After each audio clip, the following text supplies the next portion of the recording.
오늘 하나님의 말씀은 창세기 45장 4절에서 5절 말씀입니다. 함께 읽겠습니다.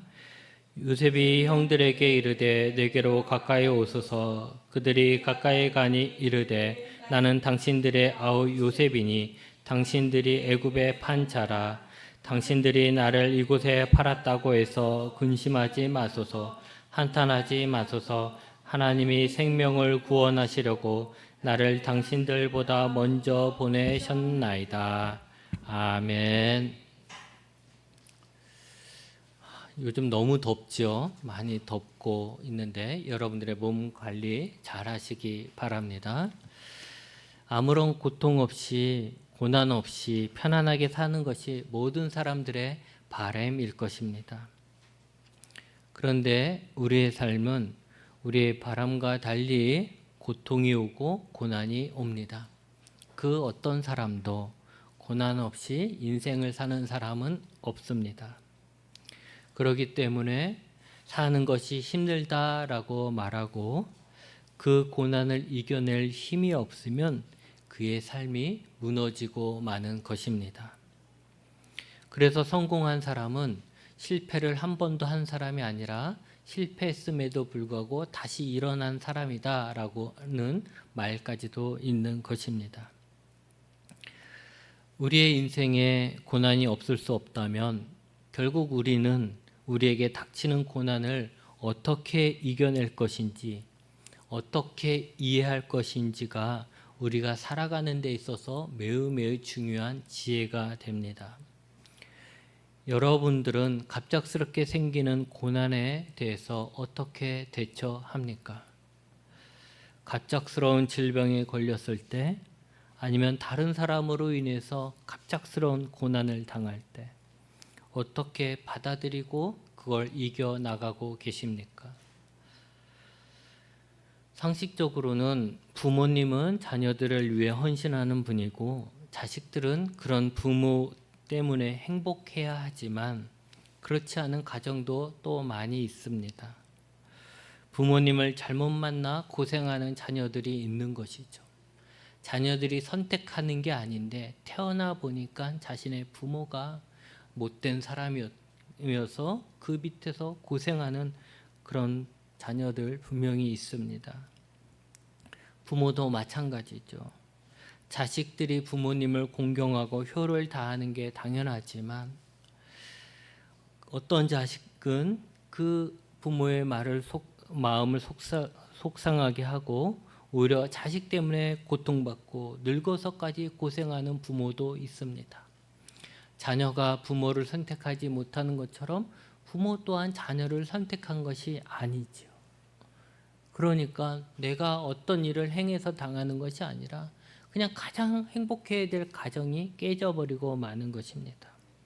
형제들도 마찬가지죠. 형제가 서로를 선택하지는 않습니다. 근데 그 형제들끼리 서로 우애가 있다면 얼마나 좋겠습니까? 세상에서 가장 든든한 자신의 힘이 될 수 있는 게 형제들인데, 그런데 형제들끼리 여러 가지 이유로 원수처럼 지내는 형제들 또한 많이 있습니다. 부부도 마찬가지입니다. 행복해야 할 결혼 생활이 배우자 때문에 지옥으로 변하기도 합니다. 가족은 나를 지켜주는 가장 든든한 울타리가 되어야 하지만 반대로 그 가족이 나를 공격하게 되면 가장 큰 상처를 받게 됩니다. 우리나라에서 많은 사람들의 일탈이 일어나고 그래서 사회의 안전이 붕괴되기도 하죠. 지금도 우리가 뉴스를 이번 주에 얼마나 많이 그런 끔찍한 뉴스를 봅니까? 아무 이유 없이 칼을 휘두르는 사람들을 보게 됩니다. 그런데 만약에 우리나라의 가정이 안전하게 지켜지기만 한다면 사회의 어떤 부분이 좀 부족하다 할지라도 가정만 안전하게 지켜지면 우리 부모가 부모의 역할을 충실히 감당하고 자녀가 자녀로서 부모에게 할 일을 충실히 하고 형제들끼리 우애가 있고 그렇게 한다면 정말 이런 많은 말도 안 되는 일들은 많이 사라질 것입니다. 그런데 우리나라가 지금 가장 심각한 것 중에 하나가 뭡니까? 이 가정이 붕괴되고 있다는 거죠. 사람들이 쉽게 이혼을 하고 자녀들은 쉽게 버려지게 되고 부모는 자녀들에게 헌신하려 하지 않고 자녀들은 부모에게 최대한 효를 다하려 하지 않아요. 다 각자 자기가 잘나서 자기 혼자 힘으로 살려고 하지만 결국은 자기 혼자 살 수가 없는 것이죠. 그러다 보니까 분노가 생기고 어려움이 닥칠 때마다 그걸 해결하지 못하고 함께 해줄 수 있는 사람들이 없으니까 결국 일탈을 하게 되는 것입니다. 그러고 보면 사람이 받는 상처 중에 가장 큰 상처는 가족에게서부터 오는 상처입니다. 왜냐하면 가장 신뢰할 수 있고 가장 의지할 수 있는 관계가 가족인데 그 가족의 부모든 자녀든 형제든 그 가족에서 깨지는 상처가 가장 큰 상처이지요. 요셉은 어릴 때 부모를 잃었습니다. 어머니를 잃었습니다.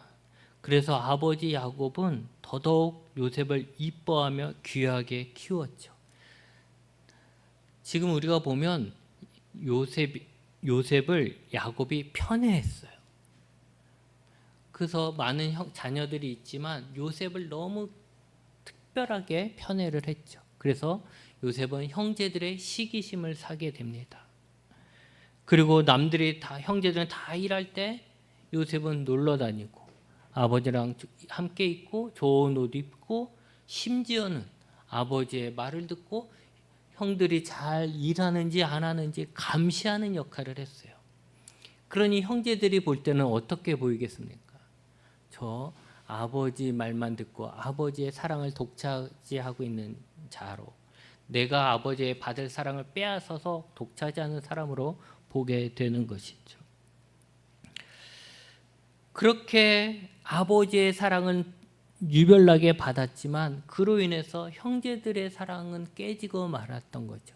그래서 형제들의 시기심을 얻게 된 이 요셉은 결국 어떻게 됩니까? 그 형제들에 의해서 아버지가 지켜줄 수 없는 그 상황에 형제들에 의해서 노예 상인에게 팔리게 되는 것이고, 그래서 갑자기 아버지의 사랑을 듬뿍 받던 아들에서 노예가 되어서 이집트에 팔리게 됩니다. 여러분, 아무리 그래도 그렇지 자신과 함께 자란 형들이 요셉을 노예로 판 것이죠. 만약 우리가 그런 일을 당했을 때 우리는 이것을 이해할 수 있을까요? 그래, 형들이 내가 아버지의 사랑을 독차지하니까 내가 미워서 그랬나 보다, 그럴 수 있지 라고 이해할 수 있습니까? 아, 그래, 형들은 일할 때 나는 일하지 않고 놀고 있는 게 꼴보기 싫었나 보지, 그래서 나를 평생 일하라고 노예로 팔았나 보다 라고 이해할 수 있습니까? 이해할 수 없죠. 다른 사람도 아니고 형들이 나를 팔았다는 것 자체가 이해할 수가 없는 것입니다. 아마 노예 생활이 힘들수록 그는 자신을 판 형들을 원망하고 저주했을 것입니다. 내가 이렇게 고생하는 거 이건 다 형들이 나를 팔았기 때문이야. 형들이 나를 잡아다가 노예 상인에 팔았기 때문에 내가 이런 고생을 하는 거야. 만약 그때 형들만 아니었으면 난 지금도 아버지 집에서 잘 먹고 잘 살 텐데 형들 때문에 이렇게 됐어. 그러면서 형들에 대한 미움이 더 커지고 형들을 저주하겠죠. 내가 어떻게 하든 간에 이 형들 가만두지 않겠다. 칼을 갈지도 모릅니다. 그것이 보통 사람의 마음이죠. 저 같았으면 그랬을 것 같아요. 형들에 대한 분노, 자신의 처지에 대한 저주로 복수의 칼을 갈았을 것이고, 결국 그의 삶은 행복한 삶이 아니라 분노하는 삶이 되는 거죠. 늘 분노, 형에 대한 분노, 내가 이렇게 된 것에 대한 분노, 내가 지금 받아들이기 힘든 이 상황들에 대한 분노. 그러면 결국 그 분노는 또 어디까지 가요? 하나님에 대한 분노. 하나님은 도대체 뭐 하셨는가? 형들이 나를 팔려고 했을 때 하나님 막아줄 수 있었던 거 아닌가? 근데 하나님은 왜 막아주지 않았을까? 하나님은 도대체 뭘 하시는 분인가? 내가 그렇게 하나님 앞에 잘했는데 하나님은 내가 정말 위험할 순간에 왜 모른 척 하셨는가? 등등등 생각하며 모든 분노에 가득 찬 사람이 되는 거죠. 그런 사람을 누군가 톡 건들면 묻지마 칼부림이 나는 거죠. 그냥 승질 난다고 막 칼을 휘두르게 되는 거예요. 이렇게 되면 결국 그는 행복한 삶을 사는 것이 아니라 자신을 망가뜨리는 삶을 살게 되는 것이죠. 분노에 사로잡혀서 자신의 남은 인생을 다 망가뜨리게 되는 것입니다. 대부분은 그런 비극으로 끝나는 것이죠. 그런데요, 놀라운 것은 요셉은 자신에게 닥친 고난을 이해했다는 것입니다. 자신이 왜 이런 말도 안 되는 고난을 당하는지에 대해서, 내가 왜 이 노예로 팔리게 됐는지에 대해서 요셉은 이해하고 수긍했다는 것이죠. 도저히 이해할 수 없는 고난임에도 불구하고 요셉은 그 고난을 이해함으로 인해서 분노를 마음에 담지 않게 되는 거예요. 그리고 복수 또한 포기하게 되는 것이죠. 이해하니까. 내가 지금 이런 고난은 어떤 이유가 있다라는 것을 알게 되니까 자기 형들에 대한 분노가 사라지는 것이죠. 우리가 잘 아는 것처럼 요셉은 어느 집에 팔립니까? 보디발의 집에 팔리게 되는 거예요. 근데 거기서 그는 일을 잘했어요. 거기서도 요셉은 막 분노에 사로잡혀서 막 인상 빡빡 쓰면서 그러지 않고 그는 거기에 주어진 일을 잘했어요. 그래서 보디발의 인정도 받았죠. 그래서 나름 잘 지내는 거예요. 그래서 이제 내 인생이 좀 피나보다 했는데 갑자기 보디발의 아내가 유혹을 했죠. 요셉은 그 유혹 속에서도 보디발에 대한 의리를 지키기 위해서, 또 하나님 앞에 자신이 죄를 짓지 않기 위해서 여자의 유혹을 뿌리쳤습니다.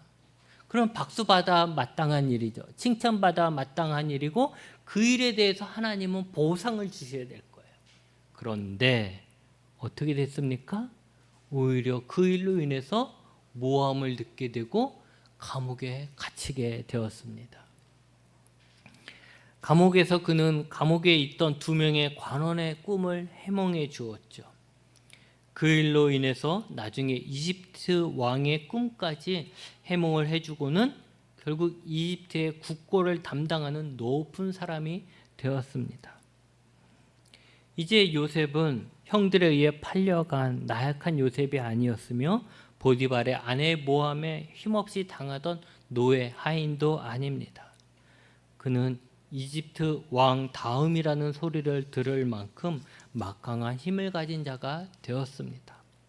이제 그는 언제든 자신을 괴롭게 했던 자들, 보디발의 아내든가 아니면 자신의 형들에게 복수할 수 있는 힘을 갖게 된 것입니다. 그러던 어느 날 그는 결국 기회를 잡았습니다. 형들이 곡식을 사러 이집트에 온 것이고 요셉 앞에 서게 된 것입니다.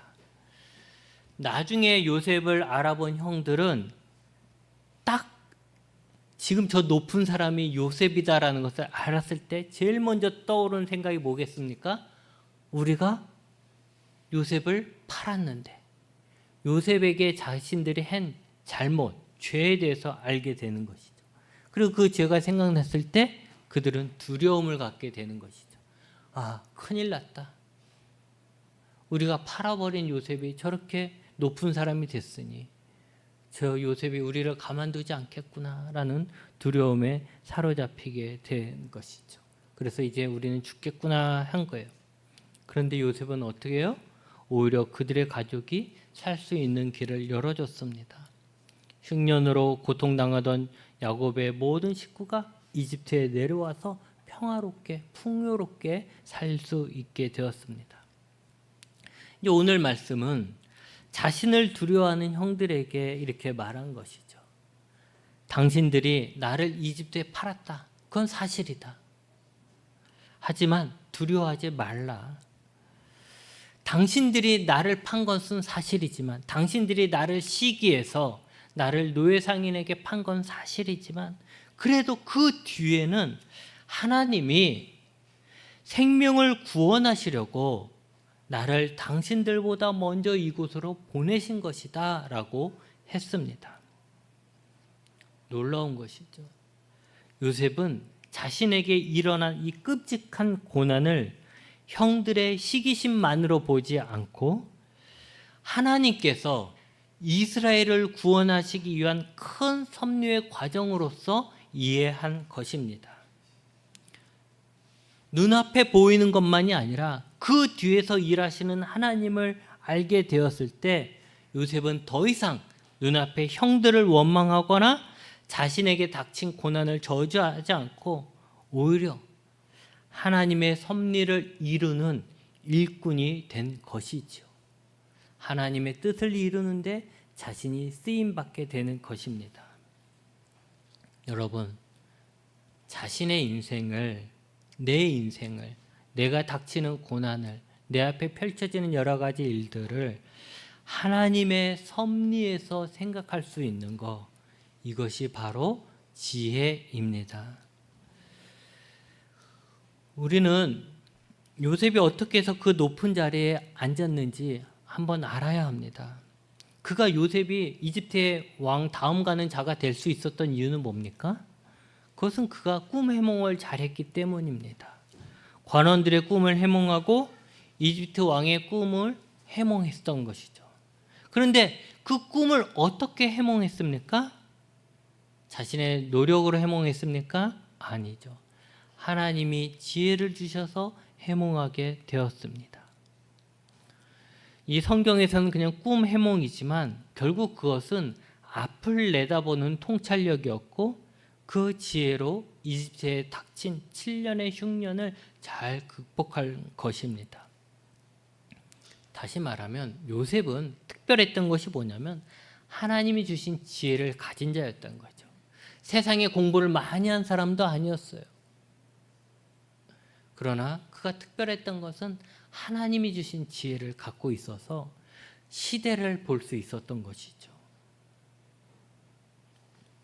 그리고 그 지혜로 자신의 인생에서 하나님의 섭리를 알게 된 것입니다.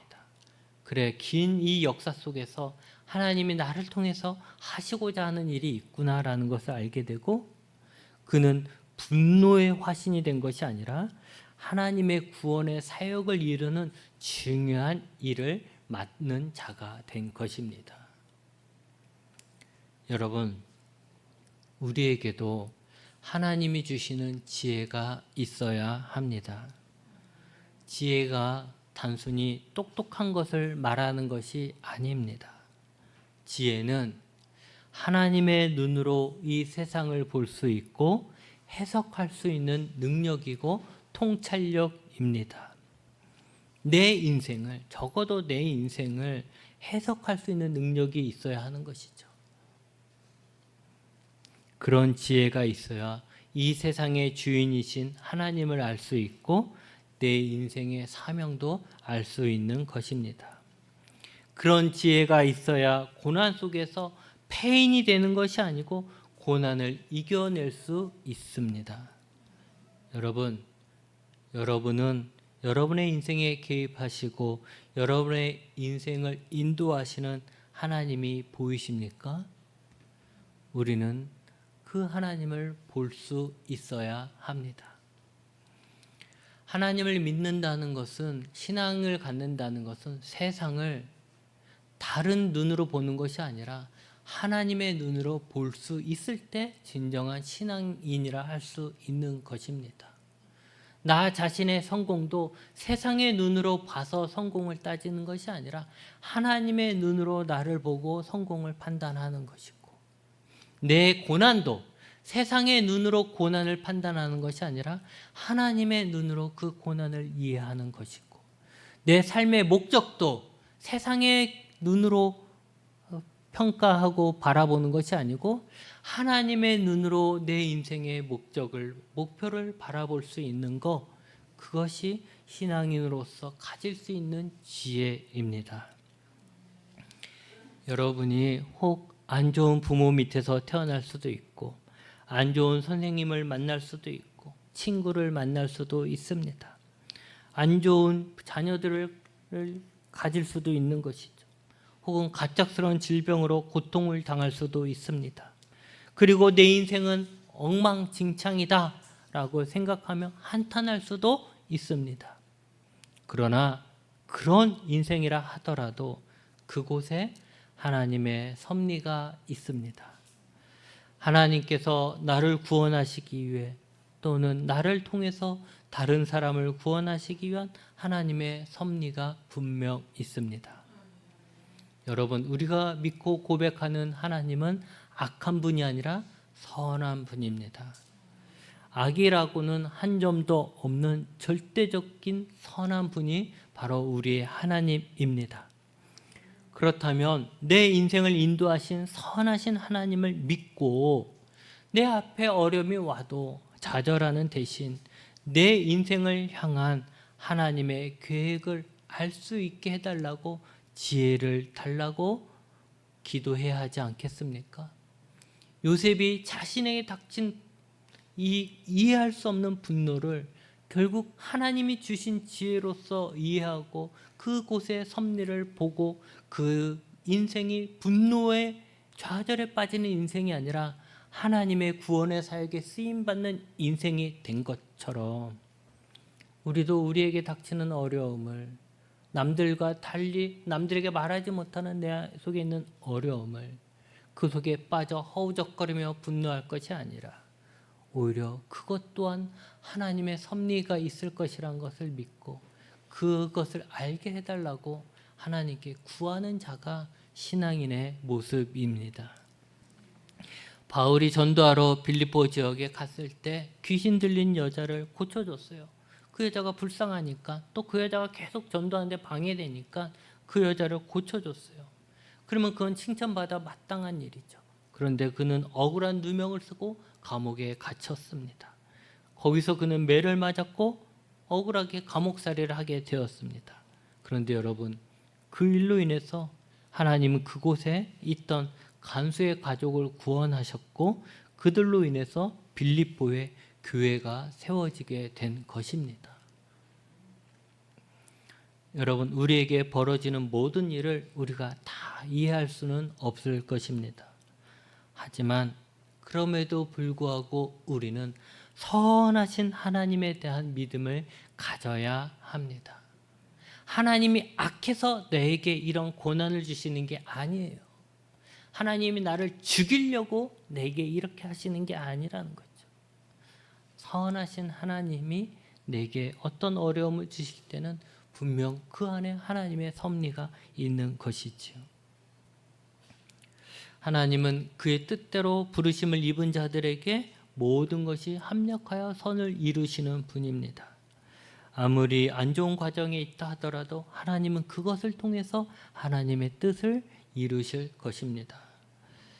하나님은 자녀된 우리에게 최선의 것을 주시는 분입니다. 우리의 선택지가 많지 않다 하더라도 그것 중에서 가장 좋은 것으로 우리에게 주시는 분입니다. 하나님의 선하심을 믿으십시오. 만약 우리의 고난이 하나님의 큰 계획 속에서 온 것이라면 우리는 하나님의 뜻에 쓰임받는 자가 되는 것입니다. 만약 우리의 고난이 우리의 죄의 결과라 하더라도 하나님은 그 고난을 통해 나를 구원하실 것입니다. 나를 다시 하나님이 불러주시잖아요. 여러분, 작은 것에 집착하면 큰 그림을 볼 수 없습니다. 당장 내 앞에 눈앞에 있는 것만 보면 큰 그림을 볼 수 없는 거죠. 우리는 큰 그림을 볼 수 있을 때 내가 무엇을 해야 하는지를 알 수 있는 것입니다. 우리 인생을 이 우주의 주인이신 하나님의 눈으로 볼 수 있는 지혜를 구하시고 오늘 우리가 무엇을 해야 하는지 알 수 있는 지혜를 구하십시오. 우리 인생의 크고 작은 모든 일들이 결국 하나님의 뜻 안에서 하나님의 뜻을 이루는데 온전히 쓰이길 바랍니다. 기도하시겠습니다.